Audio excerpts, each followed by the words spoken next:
Welcome back to my channel. This is Marty DK, and today I have a warrior build for you, and it's absolutely slaughtering everything in this path. It's insane, guys. But let me start with showing off which skills that I'm using, and then we are going to test this build right after. Okay, so we're using Juggernaut, Bleeding Edge, Sovereign Shards, Wings of Ishmir, Flight of Gavanir, and Warpath to move around. So let me just start up a mission here, and we can take a look. Just like say, let's take like a 73 is around our level here. So we can just test it out. Start without buffing myself. I can jump in here. Just you see a 200k crit there.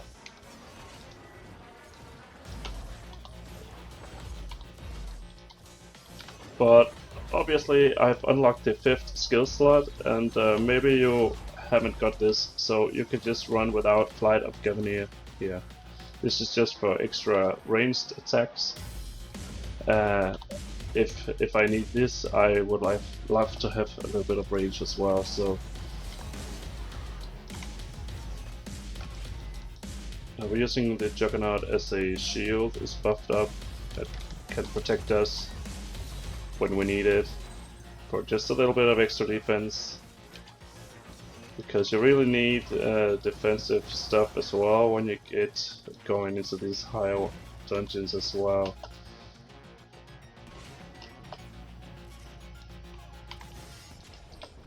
Just get this one down here with the gold, and you can place Bleeding Edge on top of each other like this. 3, 4, 5. So you can have 5 spinning around doing insane amount of damage, right? As you can see, they keep spinning for quite a while, and everything is just dropping.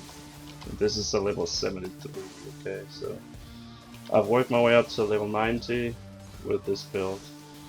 But let's head back into town and take a look at everything else that you need to know.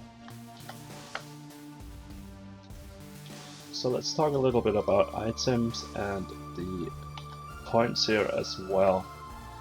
I haven't spent any points in agility or wisdom, only spent points into toughness and ferocity. And I'm pretty sure if you want to go a bit more glass cannon, you could just don't spend any points in toughness, really just put it all into damage, right? You can do that if you want, because you got defensive abilities, block chance, and everything else in place to keep you safe. And let's take a look here. What you want to have is a two-handed weapon with sacred damage on it, because we are spec'd up into the passive skill tree, so that when we are using sacred damage, when we have sacred damage as the top multiplier, as the top ailment damage here, then every mob below 15% health will die when they get hit by sacred damage. And the other thing that's very important about the gear is that you have a chest and helmet that have all resistances on it as well, to be in synergy with the passive skill tree. And I will show you this later in this video. Now I want to go over the skills and the apocalyptic form. Whoops, almost forgot that we need to take a look at the gear as well here. So, feet, all resistances, toughness, material damage, toughness, critical hit chance, and movement speed. You get loads of movement speed on the feet, even though that you lose a little bit of damage. Movement speed is just really nice to have. A good two-hander, remember, must have sacred damage as the highest modifier on the weapon, and put in any gem that will increase your damage. Really, I did not have any high sacred damage gems here, so I was stuck with fire. But use a two-hander, obviously, with sacred damage. Legs, a lot of all resistances, 4 extra % chance to allow any weapon to block. Ferocity, resistances of any kind, Attack speed score is obviously not crucial. You could get percentage to damage instead, and all resistances. I'm using 2 Sanis rings, which gives us extra damage, maximum health, and all attributes plus 30 and movement speed, and the other one as well, movement speed. Belt here, physical damage, attack damage goes straight on our weapon, and extra rend and toxic damage added to attacks as well. Material damage will buff up everything there as well, so this is all good. Now all resistances again, toughness, if you can get toughness, critical hit chance as well is very nice, and resistances. Same for the other one, damage, toughness or ferocity or crit chance or stuff like this that will just improve your damage. Crucial to have all resistances chest in this build, guys, remember that. Extra block chance on this one as well, and a lot of extra resistances and health generation. For shoulders, toughness, material damage, raise, and willpower cost reduction again here. Toughness, again, critical hit chance, whatever that gives us all resistances, toughness, and extra damage is nice. And the same for the other, applies for the other shoulder here. Toughness, damage, and stuff like that. Now, helmet must also be an all resistances piece, heavy helmet with extra block chance, allow any weapon to block. Again here, and this one got wisdom, it is the best I got with the most possible resistances that I've got, so this is the one that I'm using. Now the amulet, ferocity, extra damage to attacks, and whatever gets the most damage to your build, you should really use that in the amulet slot. I have not been very lucky with amulets lately, but this is what I'm using. And I'm getting 200k crits with this. So as for the skills, the Apocalypse form, I have chosen to use Aspect of Flesh only because really I needed to try something new, and it is very fun looking and it's doing a lot of damage here with Viscous in Flurry and Hunger in Flesh as well. And I'm still figuring out how it actually works, but it's doing a lot of damage, and once you pop it, you are immune to damage yourself. So when I have a hard fight incoming, I use this so I will avoid dying as well. Now for the skills, Juggernaut. This one is based on damage absorption, and we got max absorption on this so that it will really help us when we are in these higher dungeons, and reduce cooldown and grants immunity to crowd control, which is awesome because you can pop it and you can then just run around between mobs, and yeah, they can't really stop you. So this is a great defensive ability. Next up we have Bleeding Edge. A fuse point into increases area of effect. X continues to spin after being thrown. Astral Orbit, the X follows you as you move and increases damage with 60% of your weapon damage. It leaves off with average damage here at 22k. Now, Sovereign Shout. Hold the line, grants buff to all resistances, and temporary block chance buff here as well with Marble House. Dawnbreaker. Enemies hit by the shout are inflicted with weakness. This iron synergy with our sacred damage as well. Increases the effectiveness of all buffs and grants a temporary movement speed buff here. And Life Leech also 70%. Yeah. Next up we have Wings of Ishmael here with increased flight speed, increased damage dealt by yourself and allies, inflicts stun on enemies when we land, creates a vortex that pulls enemies together, and creates a damage dealing shockwave upon landing. So when you land, you damage the mobs, you pull them together, and you stun them, so they can't do any damage to you as well. This is awesome. Next up here, this is our 5th and optional skill. It's a ranged damage ability where you throw this hammer, and it does a lot of damage, to be honest. Now, grants force shield for enemy hits when you recall the hammer. Increases damage 30%. Element chance. Launch 2 hammers instead of 1 hammer. Critical hit chance based on your block chance, and it's actually pretty high because I will show you in the passive skill 3 why our block chance is so high. Now, increases ailment damage, grants a movement speed buff as well, increases critical damage. So the last active skill that we're using here is Warpath. Creates a damage dealing shockwave at the end of the charge. Please damaging areas on the ground, and charge the skill to channel the skill for a longer while, so you can hold down the key and you can keep on charging. So this will give you movement speed to clear a little bit faster. Increases block chance while charging as well, and increases damage further here. So this is the skills that we're using, and it's working out pretty well. You got movement speed here with Warpath, and you can throw the hammer, and you will also gain movement speed from that. And you have the Untabis mirror as well. That's doing a lot of damage, and the shout that gives you even further movement speed. As you can see, I'm walking pretty fast here. And the major damage dealer is Bleeding Edge. You just pop it on yourself and you move around with it, and it does a ton of damage. As you see, the 100k right there. Ooh, on the drop, what the hell. And if you're in trouble, you will use Juggernaut. That will absorb a lot of damage for you, as you have around 20k health now.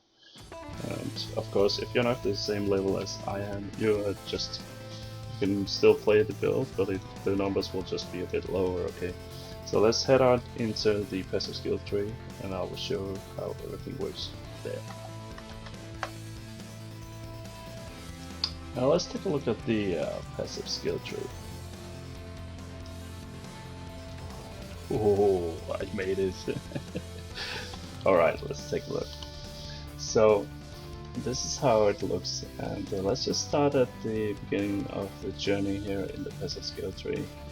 Now, first off, if you're just starting out with the build, and if you're lower level, start making your way here into the soldier, just picking up these down until this one, and then next up you will go this way and get all your points into the attack damage here and the life leech, and then grab on here to the next part, and then start moving down here this way and move up, and then eventually you'll end up here. So this is like how you should start when you're leveling up with the points. And now let me tell you a little bit about how everything is connected here. So first off, we have a lot of melee damage coming from these nodes here, and all of this are melee damage and attack damage. This will buff up your weapon itself, and this is the base damage that will scale up with everything else, so it's really important to get these pretty quickly. And these ones will grant you ferocity, it's like crit, and this is crit as well here. Yep. The major nodes up here, let me just explain this. Manic Slaughter is a node that will give you damage based on how much rage that you have. And later in the game you're actually able to do a Wrath of Sarasol mode, and you can get this bonus directly on your armor as well. So you can buff this up later on in the game, so it's a pretty good thing to start off with it right now. And this will grant you 10% rage when you're getting a hit from the mobs, and also generate rage and kill mobs. So this will basically keep your rage up. Now, we have this Child of Fury node here as well, and this means that all your willpower will then be generated and transferred into rage. So you will not start with willpower, instead you will start with full rage at all times, and so it kind of mixes around and makes it work the other way around, which is awesome for a warrior build. Now, and the skills that you use when you have more than 750 rage will have double damage. So when you have full on rage, you will get more damage from this node, and when you spend your skill, you will do double damage with it. This is why we are able to get so high crits, because we can do double damage when we are full with rage. So keep this in mind. Now, let's carry on.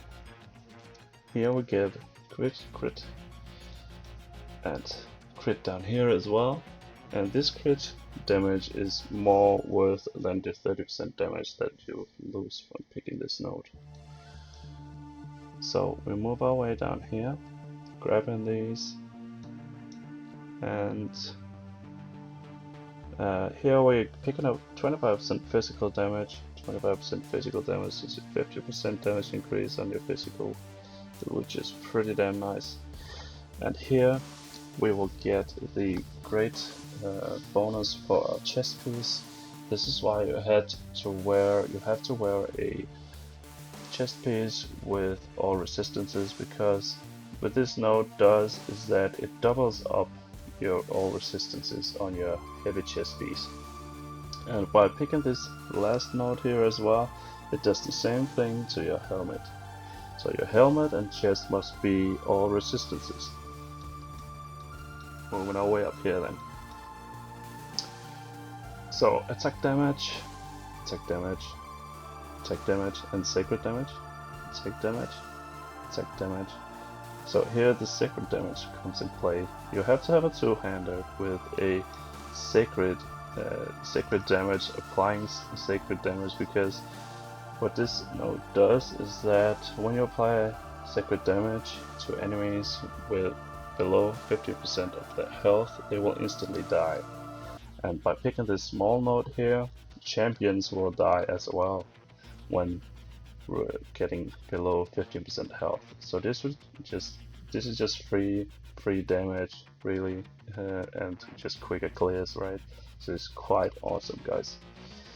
Now, moving on here, ferocity, and grabbing Praetorian here with extra 6% block chance and allow us to block with any weapon. This will give us some defensives that we need to survive, and it will also do other things later up here in the skill tree, but this allows us to get 9% extra added block chance with our two-handed weapon, which is cool.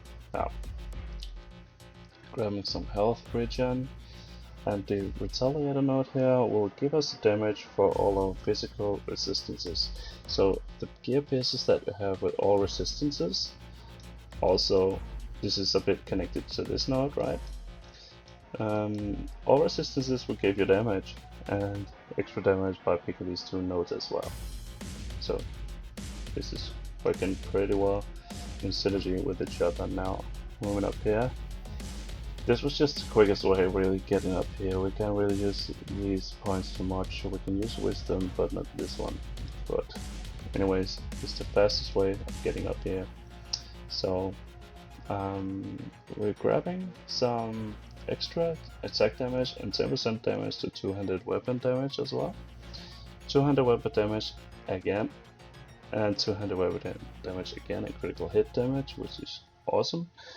So we get the Arms Master Proud Reprisal here. It means that we're doing 100% weapon damage dealt to attacking enemies when their attack is blocked. So here is the reason of why we have all the block chance. It's not only for defensives, but also when we block an attack from an enemy, we're going to do 100% weapon damage. extra to this enemy. So this is really nice. And grabbing a bit of extra block chance here, and taking this 12% two-handed weapon damage as well, and 6% extra added block chance again here to any weapon to block. And this is my level 70 version of this build, and I will keep improving it. So I really hope that you like this build, and please remember to subscribe and like my videos, and I will just keep on making new builds for you guys, new awesome builds that you can use when you play Wolcen. And I can't wait to show you a couple of more builds that I have up my sleeve. So yep, I will just see you later guys, and I will end off this video with a little bit of gameplay.